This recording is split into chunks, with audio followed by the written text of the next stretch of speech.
তাই হাঁড়িতেই আমি কাচকি মাছটা নিয়ে নিচ্ছি।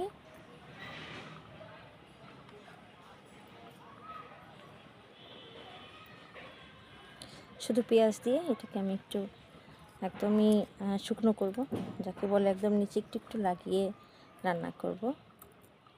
পেঁয়াজ দিয়ে দিচ্ছি। এবার আদা রসুন বাটা,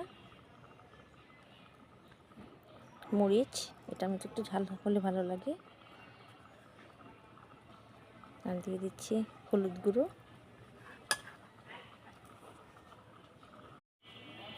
পরিমাণ মতো লবণ,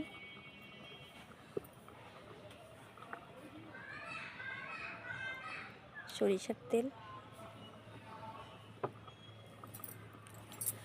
তো এবার এটাকে মাখিয়ে নেব সুন্দর করে। এটা একদমই, এটার মধ্যে কুচি করে আলুও দেওয়া যায়, কিন্তু আমি আজকে